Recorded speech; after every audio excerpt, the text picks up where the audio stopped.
بسم الله الرحمن الرحيم السلام عليكم ورحمة الله وبركاته qofku hadduu wax soo saar yeelan waayo waxa ku dhacda frustrationkaasina wuxuu keenaa uqdad uu naftiisa u qaadayo uqdada aad qof kale u qaadayso ood arkayso qofkan inuu kaa firfircoon yahay inuu wax kaa soo saar badan yahay in halkii adigu aad fadhido qofkani aad arkayso sanadba sanadka kusii xiga inay noloshiisu hore u socoto uu natiijo ka keenayo ficiladu sameynayay waxyaalahaasi qofku wuxuu ka qaadi karaa uqdad buu qofka u qaadi karaa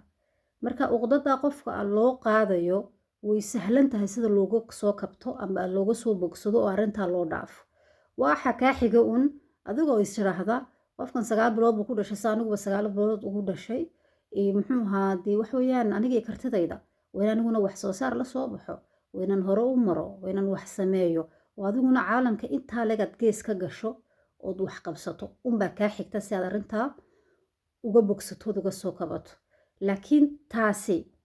ma fiicno ma qurux badna oo adigana kuma fiicno waarun haddana way kala sahlan tahayo taa waad ka soo laabmi kartaa taa laakiin qofku uu ka soo laabmi kareen waxa weeyaan uqdadu naftiisa u qaadayo uqdada aad naftaada u qaadayso nacaybka naftaada u qaadayso liiditaanka hoos isku dhigayso taasi maaha mid laga soo kaban karo haddii aanad dib isku soo qaban horey Soomaali u tiri awrba awrka ka horeeya iyo socodkiisa leeyahay qof walba oo soo dhasha beeyada oo ku dhashay oo ku dhex jiro ayay badideedu waxyaaluhu qaban doonay mustaqbalkiisu halka uu ku jiro bay u eegtaa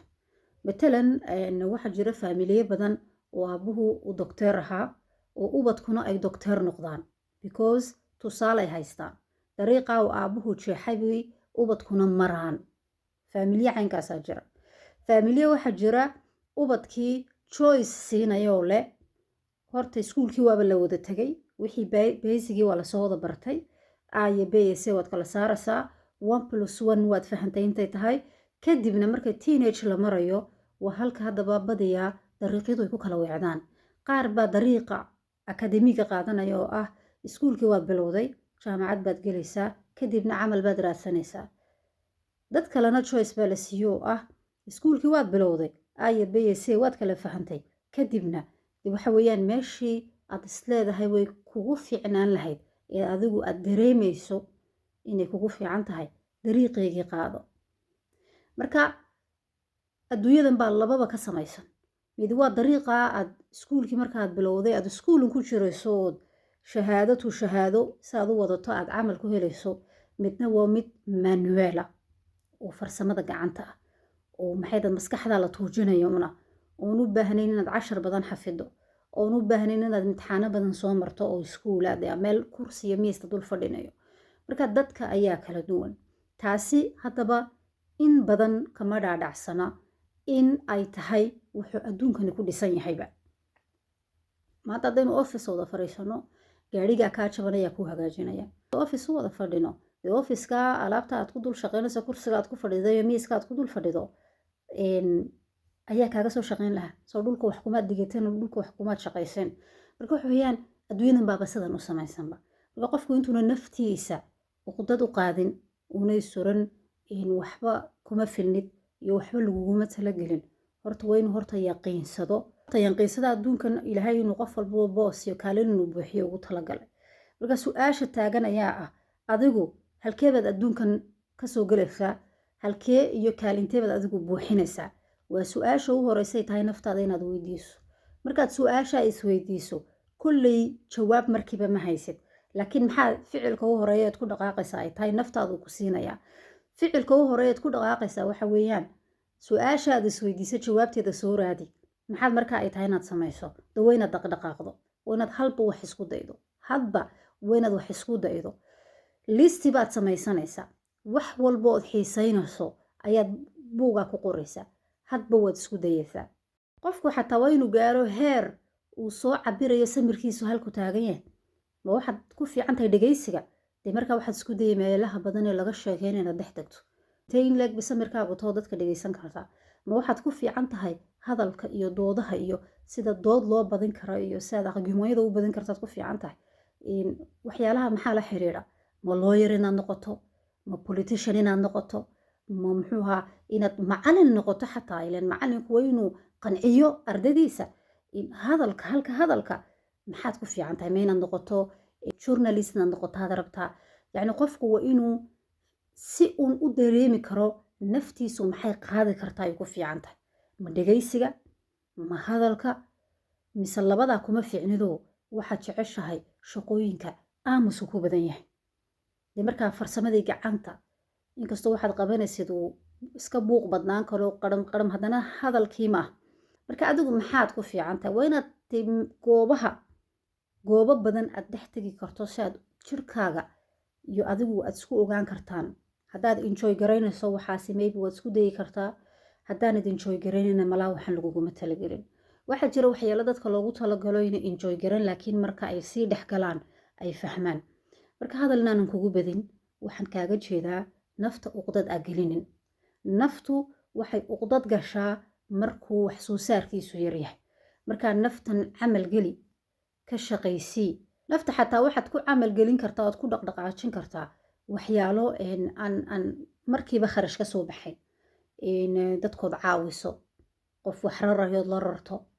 qof wax dhisayood dhagaxa yar la qaado jaajuurka yar la qaado qof wax soo iibsanayood bacaha la soo adeegto naftan maad aragtay dhaqdhaqaaji waxyaalahaasi inta aad dhaqdhaqaaqayso maskaxdana waa sida mooteerka gaadhiga dhaqdhaqaaqaasi waa muftaaxa markaad ku rogtay dhaqdhaqaaqdo maskaxdii baa shaqaynaysa maanta 10 mir haddaad bannaankaa soo lugayso waxa fikrad kugu soo dhacaya limitba male ani mararka qaarkood markaan lugaynayo wax walba madaxa iga soo dhaca intaan yara istaagaan qoraa waan socdaa maase wax kala madaxa iga soo dhici waan qoraa aw mir baan lugayn wax kalaan soo xasuusan waan qori hadhow talo waxaan telefoonkaygaan ku qoray buuggaan ku wareejiyaa waayo buugga waxaad ku qorto si cajiibaad u fasiraysa hadhow tole marka waxaan rabay halkan inaan walaalkaaga sheego nafta uqdada gelin naftaadu hadday uqdad adiga kaa gasho wala adigaan waxba isku qabanayn dadkii kalena waad kedidaysa waxba u quuri maysid arsaaqadaa ballaaran ilaahay dadka cishaba qof wax u soo dejinayo qof kale loo soo dhex marinayaanba qofkii isagiiba wax lagu soo dejinayo laftigiisa oo isagoo hurdo uu kusoo toosaya fikrad ayaanad u quuraynin markaa nafta uqdad ha gelinin uqdadu waxay ku timaadaa iyo nacaybka naftaada u qaadayso waxa weeyaan wax soo saarid la-aan aad naftaada waxba u soo saarin insha allah isku day inaad fahanto qaabku adduunkan u socdo isku day inaad fahanto diinta iyo xadiisyada qisooyin badan baa ku qoran jawaabo badan anu waan ka dhex helay qisooyinka iyo waxyaalaha ilaahay inooga sheekeynaya wallahi qur-aanka dhexdiisa hadday tahay amba xadiisyada hadday tahay waxyaalo badan oon xallin kari waayey halkaasaan jawaabtoodii ka helay markaad diintood barato aad adayga noloshan adduunkan waad kaga bixi kartaa waayo ummado horaa soo maray asxaabiye badan baa soo maray waxyaalo hore loo soo maray unbaa dib u soo laalaabmaya marka horta diinta baro ilaahay mar walba u dhawow ilaahay tala saaro kadibna naftaada baro hadba wax yar isku day hadday kuu noqon weydo wax kale u wareeg dad waxaa jira ilaa da-doodu ay 50 ka gaadhayso aan intii ka horeyso oo dhan aan garanayn waxay noloshooda u qabtaan oo sanadba wixii dee la gudboonaadoon ay qabanayeen maanta ay 50 sano ay gaadheen ay fahmayaan waxa ku habboon intaa unba imika bismilaystaan dadna horeyba u fahman ayagoo 20 jira oo ilaa hadda way ku socdaan dadna 10kii sanaba mar hadba waxbay uga gudbaan waxbay qabanayaan waxaweyaan way ku faraxsan yihiin laakiin waxay dareensan yihiin arrin ka weyn inay qaban karaan 10kii sano ku xigay wax kaloo wixii kasii adag kasii weyn kasii qurux badan bay sii qabanayaan naftaada aamin qof hadduu kaa soo wax saar badan yahay kama dhigno wuu kaa aqli badan yahay amba wuu kaa xoog badan yahay amba wuu kaa darajo sareeyaa dadaalkiisaa siiyey waxaweye niyadiisaa siisay marka adiguna intaa iyo libilaabkeed waa la iman kartaa marka marnaba naftaada uqdada ka ilaali naftaada haddaad uqdad ku beerto oo tirahdo anigu waan liidanaya oo anigu waxa ma garanayo anigu waxa ma soo saar ma samayn karo oo qof kalunaad eeganayso qofkanaad eegaysa shaydaa ka ilaalinayso ma ogid inta habeenu soo jeeday ma ogid inuu qof kala jiidayo ma ogid inuu maxay heedaye waalidkiisa mid kamida wax ka dhaxlay oo kharashkaa uu meeshaa ka helo wax ku riixayo wax badan baanad qofkan ka ogeyn marka adigoo u duceeyo oo yidhaahda ilaah u barakee mooyaane marnaba qofna ha isku dhareerin adduunkan dadka tusaale waa laga qaadan karaa tusaale ku dhiirigeliyo ood istirahdid wallaahi gaadhigaa uu wato kale waan jeclaan lahaa inaan soo iibsado qur-aankaa uu bartayna aniguna aan barto waan jeclaan lahaa fasaxa uu baxay aniguna inaan soo nasto waan jeclaan lahaa qofkii dhiirigelin yar baad ka heli kartaa laakiin noloshaada cidna ha ku dhareerin waayo qof walbaba adduunkani ilaahay qadar buu ugu talagalay waxbuu ugu talagalay waxbaa loo qoray anigiiyo adiga iyo gabadhaa kale iyo wiilkaa kale marnaba isku xaashad wax inooguma qorno dee teenaasoo dhani dharaarta markaynu soo toosno isku wax ma qabanayno isku natiijo ma helino isku farxad ma helino isku muxuuhaa qofku inuu kufo isku si uma kufayno way kala duwan tahay markaa nafta aamin nafta wax soo saarka kula dadaal si aanad uqdad naftaada ugu qaadin ayutaas waxaa rabaa inaan ku dhiirigeliyo dhowr message oo aan jeclaan lahaa dadkuna hadday saasoo kale ay dareemayaan aan yiraahdo walaalayaal adduunkan qof walba ilaahay wuxuu qoray buu qaadayaa si kastood isku daaliso waxaan lagu qorin ma qaadaysid naftaada unbaa ku dhammaan marka waxay tahay way fiican tahay qofku inuu hami sare yeesho hamigaa sareed leedahay waa waxa ku siinaya shidaalkaad aruurtii kusoo tuusayso inaad wax ku qabsato laakiin waxa muhiima marka aad samaysato muxuuhaad hami samaysato ood tiraahdo halkaasaan insha allah gaadhaya markaad sidaa aad u fikirto waxa ka muhiimsan oo 100% muhiima aroor walba markaad soo toosto inta yareed gaari karayso inaad gaadho oo ballantaad naftaada la gasheed leedahay beritoole 2 xaashadood baan buug akhrinaya 2 xaashadood akhrido beritoole salaadaha sunnahan raacinaya sunnayaashaad raaciso beritoole hebel iyo hebel on in muddo isku kaay dambeeyay baan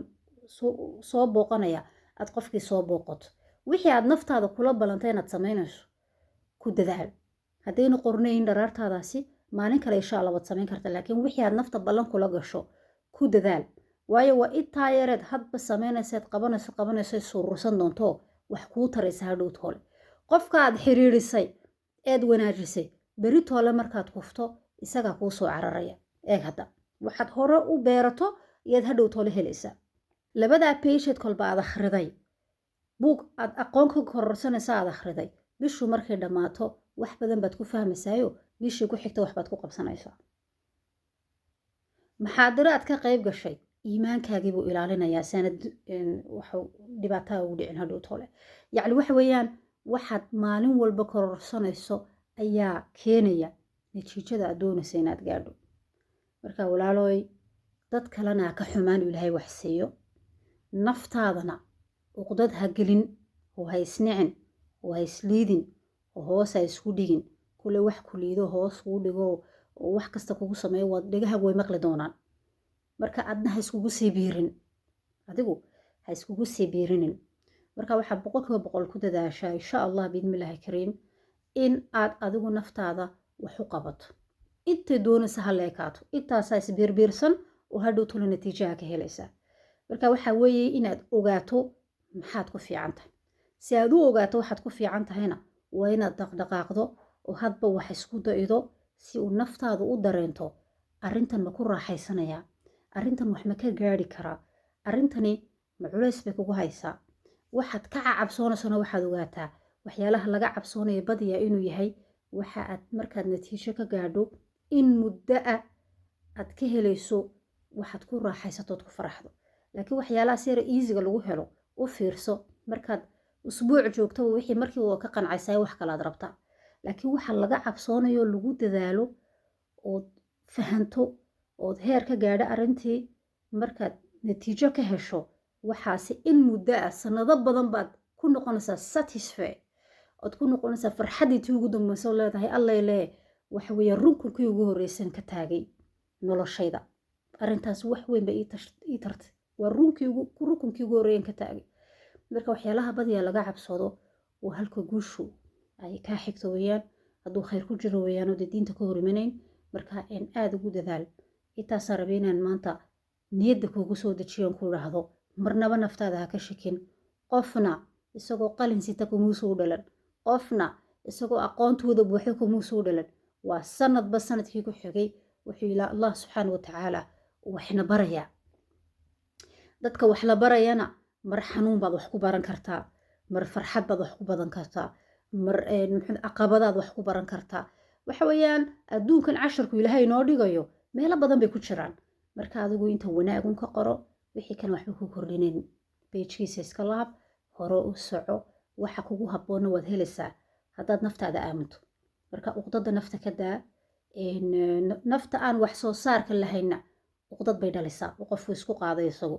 markaas buu hadhow tolna dadka kadeedaa. markaa nafta ka ilaali inay uqdad gasho. waxaad fahantaawun maxaa igu habboon. si aad u ogaato waxa kugu habboonna ficil baa kaa xigayo dhaqdhaqaaqa badi. ugu dambeyd waa helaysaa jidka iyo meesha kugu habboon.